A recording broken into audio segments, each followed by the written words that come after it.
अभिनेता भगवान दादा का फिल्मी सफर। भारत के पहले डांसिंग सुपरस्टार माने जाने वाले भगवान दादा का असली नाम भगवान आबाजी पालव था।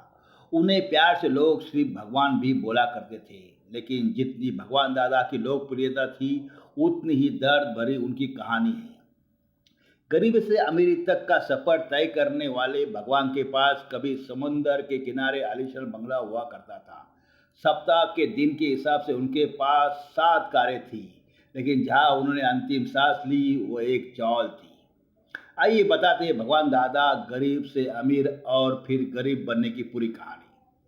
भगवान दादा के पिता मुंबई के एक टेक्सटाइल मिल में काम करते थे। उन्होंने खुद भी इसी मिल में मजदूर के रूप में काम किया था। लेकिन वे सिनेमा को लेकर जुनूनी थे। उन्होंने साइलेंट फिल्मों में छोटी छोटी भूमिका से अपने एक्टिंग करियर की शुरुआत की। मूक फिल्म क्रिमिनल से पर्दे पर कदम रखने वाले भगवान दादा कॉमेडी के बेताज बादशाह बन गए।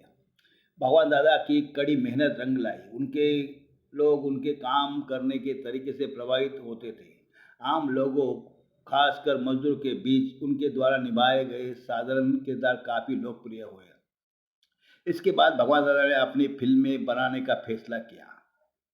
भगवान दादा ने जागृति पिक्चर नाम से खुद का प्रोडक्शन हाउस शुरू किया और फिर 1947 में उन्होंने चेंबूर में जागृति स्टूडियो बनाया। उन्होंने फिल्म अलबेला का निर्देशन और निर्माण किया, जो सुपरहिट रही। फिल्म 50 सप्ताह से ज़्यादा सिनेमाघरों में चली। इसके गाने शोला जो भड़के और भोली सूरत दिल के खोटे इतने लोकप्रिय हो कि आज भी लोग इन्हें सुनना पसंद करते हैं।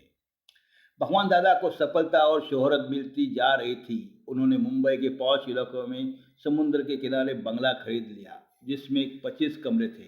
इतना ही नहीं, उनके पास 7 लग्जरी कारें थी और वे सप्ताह के हर दिन बदल बदल कर उनका इस्तेमाल किया करते थे। वक्त ने कर और बदली। भगवान दादा ने अलबेला के जादू को फिर से बिखरने के उद्देश्य से लबेला और झवेला नाम की फिल्में बनाई, जो बुरी तरह फ्लॉप हुई। फिर समय हुए सपने आई, जो पहले शो में ही फेल हो गई। फिर भगवान दादा किशोर कुमार के साथ हंसते रहना का निर्माण करने लगे। उन्होंने इसके लिए भारी पैसा लगाया, पत्नी के गहने गिरवी रख दिए और पूरी जमा पूंजी इस पर खर्च कर दी।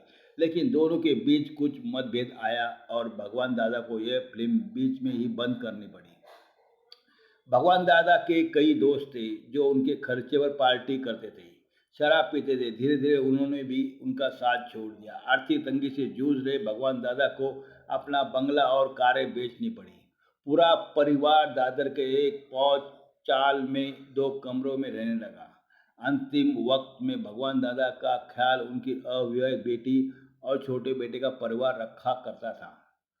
5 दशक तक फिल्म इंडस्ट्री में राज करने वाले और 600 से ज़्यादा फिल्में करने वाले अभिनेता भगवान दादा का निधन 4 फरवरी 2002 को दादर के एक चौल में गरीबी से लड़ते हुए हुआ।